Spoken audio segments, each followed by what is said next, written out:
Hi, everybody. It's Mike Weller from the Weller Group at Keller Williams Realty. We are here with our May edition of Momi's monthly mortgage moment for May. So, like, we got one extra M this month. So, hi, Momi. How are you?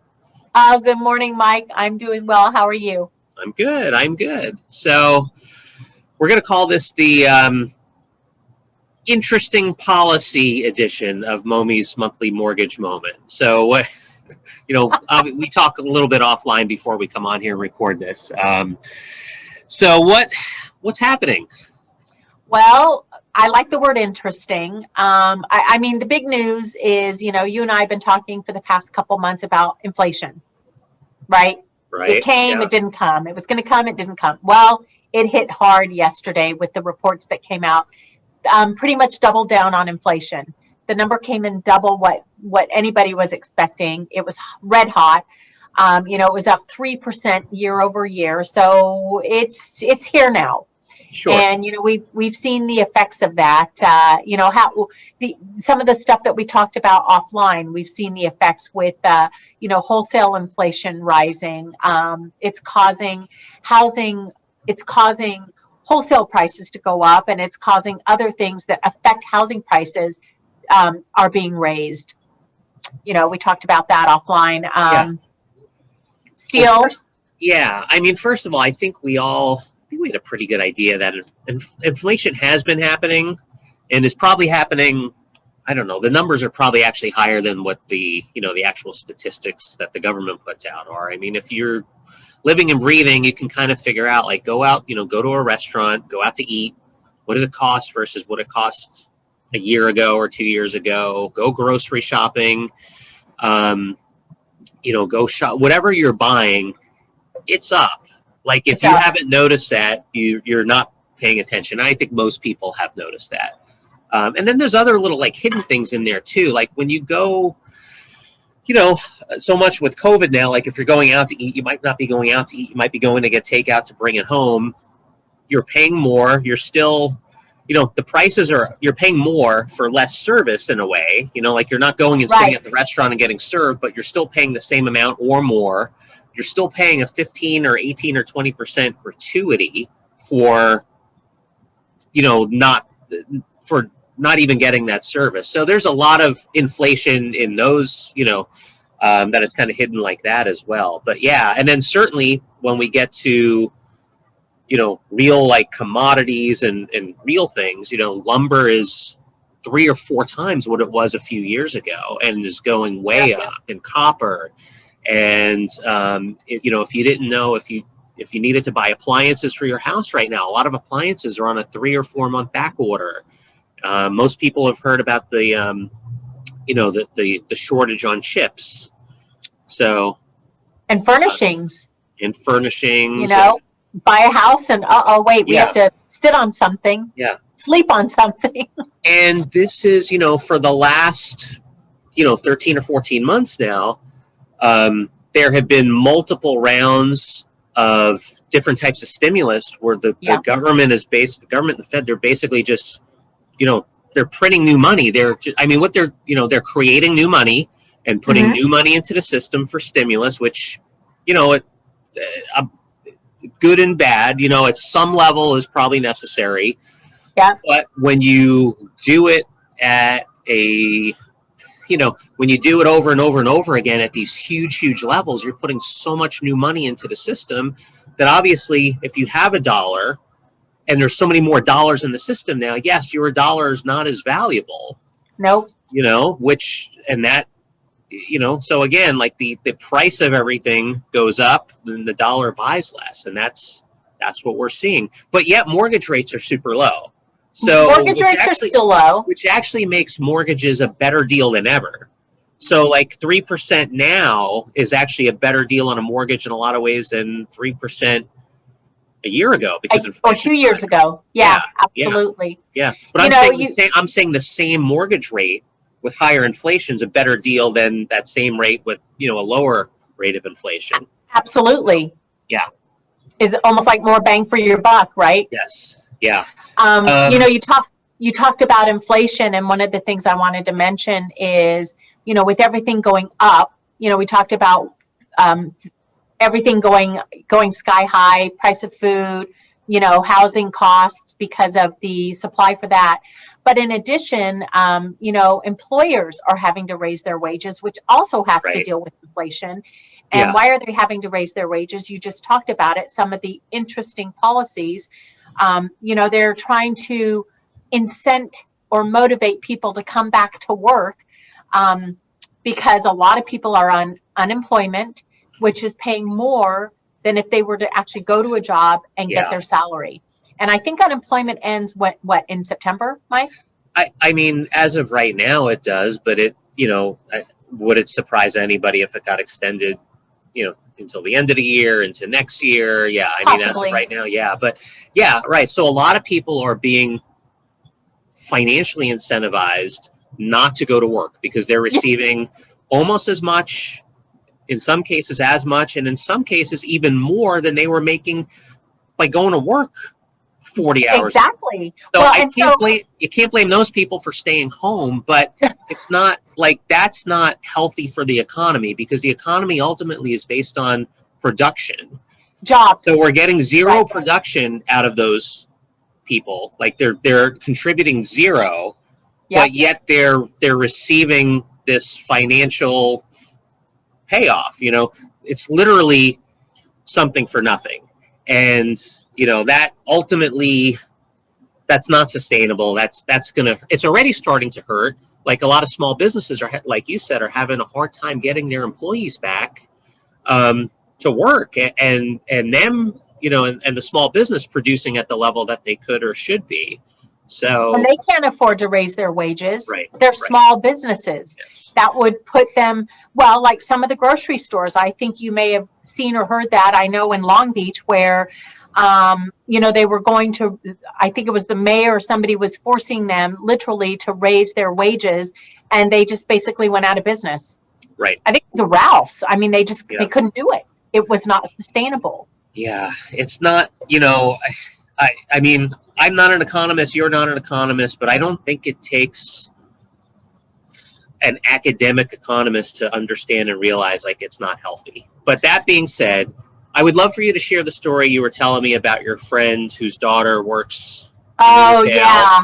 Yeah. Well, but let me make one more comment on, not an economist, or what, actually, I just lost my train of thought. But, we talked about all of that. Yes. So let's talk about the pandemic assistance or the economic stimulus checks, right? Right.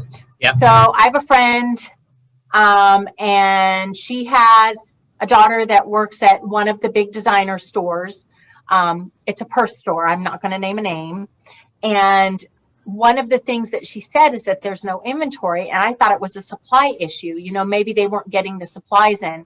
It's not it is kind of a supply issue, but not because they can't get the supplies in. It's because people that are receiving, which you and I have not, Mike, right? People that are receiving these economic stimulus checks or the pandemic assistance, money, the minute they get those, they go to these designer stores and purchase an item. And I was a little bit taken aback by that because I'm thinking the whole reason you're getting this pandemic assistance is because maybe you need to buy food or you need to pay rent because you're unemployed, right? That's what you hear. Like, well, people need to pay the rent and people need to buy, but they don't need to pay the rent because they're not going to get evicted. Oh, but that's right. Forget the rent. I'm not going to pay the rent. I'm going to go buy a purse. All good. Right. And they're getting unemployment, right? So, yeah. They have all this extra money. I heard some people were going on vacation with it. Yeah, sure. But as another associate said to me, it's not wrong because it is economic stimulus. Well, it is on like a paper superficial level, but it's not really creating new. It's not really creating new production into the economy. Like not at all. It's not healthy. It's not at all healthy. It's basically like a jolt of sugar. Like that gets you all excited and everything, and then you're going to crash. Yeah, it's short. Yeah, it's like caffeine. Yeah. Yep. So yeah, no, not great. And then and all of that being said, I want to, now this has been proposed and introduced, but has not yet passed. I believe it's part of this larger infrastructure bill that they're looking at and negotiating and everything. But the most interesting policy I've heard so far, and I'm using the word interesting very, very nicely here. Yes. Because this makes no sense. So everybody knows, I think now everybody knows, and certainly if they follow me, they watch my videos, if they watch our monthly video, if they pay any attention to real estate, any attention to what's going on, everybody knows that the real estate market has been hotter in the last year than, certainly it has been. You definitely have to go back to like the, 05, 06, and probably even hotter than that in a lot of ways the last year. A lot of it having to do with some of the things we've talked about, a lot of the money going into the system, low interest rates, that's all helped, and a super low supply of inventory, and there's been great demand. Yet we're looking at creating a $15,000 first-time buyer tax credit, which makes no sense. That's like, if you remember back, like when I was a kid, and like when we were kids, remember the Cabbage Patch Kid phenomenon? Oh yeah. Remember, like people couldn't get, that would be like giving out like buy one get one coupons for Cabbage Patch Kids at that time. Like it makes no sense. Like there's already way more demand than we have supply for. Like there's so much demand. Why would we put out a $15,000 tax credit incentive to buy a home when there's there's no supply? Like it's throwing fuel on the fire. Now back in 2009, as part of the economic stimulus, in the Great Recession, there was an $8,000 tax credit. Yeah. That one made sense in some way. You could debate that one either way. Like some people at that time said, well, you're just taking buyers that are going to buy a year or two from now and bringing them to the present time. And, there was conversation to be had around that, but that one made sense in some ways. The current one it just makes no sense at all. Like it makes zero sense. Like I have not heard one iota of anything that even resembles logic on why you would give somebody $15,000 right now to buy a home. A sound economical argument, and really, to be quite frank, let's look at the house prices here. And I'm going to tell you that I don't have very many. So I think there's a stipulation though that you have to make $75,000 right annual income. Right. I mean, quite frankly, if you're south of $75,000 in our county, LA County, any of these counties, even out in the Inland Empire, it's very challenging to purchase a home on that income, right? So I don't think it really affects our market so much, right? No. But for the markets it does affect, like you said, there's already incredible demand, and all that credit is going to do, that tax credit, it's going to drive up the demand, which is going to drive up the housing prices, which are already being driven up. Yeah. Right. Yeah. And so it's like almost like a dog chasing his tail. Yeah. Right. Yeah. Can't ever catch it. Yeah, so, I mean, if there is a housing shortage. I think we all, we've talked about that a little bit, but nationwide there's a housing shortage because building has been way, way down since 2008. It's never really caught up. Like builders, they cut the cord basically back in 2008. Yeah. Excuse me. We have this huge housing shortage. I don't see that changing anytime soon for a variety of reasons. We just, building is by, we have more household formation. People have these low interest rates now that they've gotten for the last, few years. So people are going to be less motivated to give those up to sell and move. And people have equity. And people have a lot of equity. Yeah. I mean, foreclosures are at 0.3%. 0.3. Right. But the, if there's a housing affordability and a housing shortage issue, it needs to be attacked on the supply side. Like whatever the solution is, it needs to be focused on the supply side, creating more supply somehow, whether that's, incentivizing builders to build more, whether it's giving builders tax credit for doing, certain activities, or making land that much easier for them to get, or just maybe cutting a little bit of the red tape that they have to go through to get permits, whatever that looks like. That's the place to, relieve this issue a little bit. So I don't know, but anyway. Yeah, I agree with you, and I don't know how we're going to come out on the other end of this or what it's going to look like, but that relief is definitely needed. But as like we discussed earlier, all the supply has gone up in cost. So there has to be like a meeting in the middle type of deal. I don't know what that's going to look like, but I mean, the good news is rates are still low. And we talked about that at the very beginning. Your 3% rate is probably, it's a good point, Mike, is probably worth a lot more than it was a year or two ago, right? Because of inflation. Yes, they've gone up a little. You might not see rates south of the 3 number. You may or may not. But still, they're historically low. Yeah. It's not a reason to not refi or not purchase. Yeah. And going back to like the inflation conversation, if you understand inflation, in an inflationary environment, assets continue to go up I don't want to say up in value, because they don't truly go up in value, but they go up in price. Correct. They go up in the dollar number, they go up. So locking in an interest rate like this in an inflationary environment with a home or property or whatever, that's just the price is going to go up. The value may not go up, the however many cars it takes to buy a home, like that ratio is probably not going to change. However many you pick your item, whatever item it takes to buy a home, that ratio is not going to change. But the amount of dollars it's going to take to buy a home is going to go up. So, correct. In a lot of ways, you can look at buying a property with the mortgage right now as like shorting the dollar in an inflationary environment. And if you're paying attention to like what the federal policy has been, and looks like it will continue to be here, at least in the near future, you make your own decision on what makes sense. But so it's almost like calling the margin, right?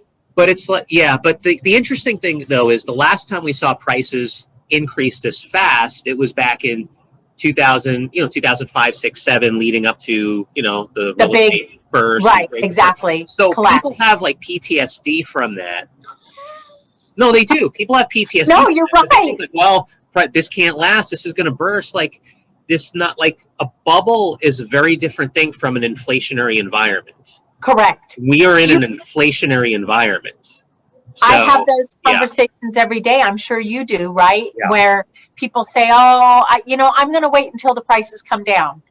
I'm sure you hear that from your sellers, or maybe not from your sellers, but from any buyers that we're working with, right? Yeah. Oh, I'll just wait until the prices come down. It's not going to come down. Again, I mentioned the foreclosure number, 0.3%. People have too much equity. So that bubble that you're talking about, there is no bubble. It's Correct. Very different, you're right, than the inflationary environment that we're in, because if we were in a bubble, people would be up against their value. Their mortgage would either exceed their value or be right at at the value. And that's not happening. People will just put their homes on the market and sell and still make a profit, which would be great, because that would resolve this. I don't think it would resolve it. I think it would help it a little bit. It would help it for sure. It would take a ton of inventory to resolve it. Yeah. So, and I would imagine we're at an all-time low for inventory. We're at about a month of inventory, right? Depending on where you look. In some places, it's like 2 weeks, 3 weeks of inventory. To give you an idea, back in like 2000, like when things crashed, like 2007, 2008, a lot of places we were running like 18 months of inventory. Mm. So some submarkets, it was like years of like Stockton, California was like, I don't know, 4 or 5 years of inventory at one point, I think. Things like that. So, I actually just closed a loan in Stockton, and it had many offers on it. So that market, I think all the markets have pretty much rebounded from then. Well, and those markets too, like a place like Stockton is the kind of place that, you know, people that can't afford to live in the Bay Area are moving to, especially now that they can work remotely, you know. Right. So just like here, like as hot as Orange County is, Riverside is even hotter. Same, like the Inland Empire is even hotter than Orange County, which is hotter than LA, because people are moving out of the city to the suburbs because they don't need to commute. They want more house for the dollar. They don't want to be around people. You know, there's a lot of ugly stuff has happened in our cities over the last year too. So. And I mean, yeah, in all fairness, Mike, you know, we talk about people not wanting to go back to work because they're collecting unemployment, or, you know, they're making money, and why go to a job? In all fairness, a lot of my clients and what the pandemic has created is the ability for employers to realize that their employees can actually work productively remotely. Yeah. And, you know, like they're allowing their employees to do that, which I think is a great thing. I think it's, you know, I think it makes for a better work-life, you know, balance. Now, right? I've heard that some employers are starting to rethink that a little bit. I think some probably will rethink it and have people come back, and others won't. So I don't know. We'll kind of see what happens with that. But I do think some jobs certainly in the long run will, you know, will move towards remote or you know, like, hey, you need to go into the office once a week for a meeting kind of thing, or whatever that looks like. But, and that's fine. So. Yeah, no, I think that was I think we hit all the nails that we needed to hit. Yes. Yeah. Okay. Well, I think we covered a lot. Next month, let's come back and talk about something fun like appraisals, or, you know. Oh, that's fun. I don't know about that. Maybe we'll have inventory next month. So this was a very big picture kind of conversation. Next month, maybe we'll come back with something a little bit more, specific, strategic, granular, something like that. Yeah. Perfect. So, yeah. Okay. Thank you. All righty. Well, thanks, Momi. Good chatting with you. If anyone has any mortgage questions, reach out to Momi here. You know, real estate questions, reach out to me. If you just want to have this kind of conversation in general, feel free to reach out to either or both of us. We're happy to chat with you. If you disagree with anything we say, I'd love to hear from you, because I'd love to understand what that perspective might be. But anyway, see you next time. Take care, everybody. Bye. Bye.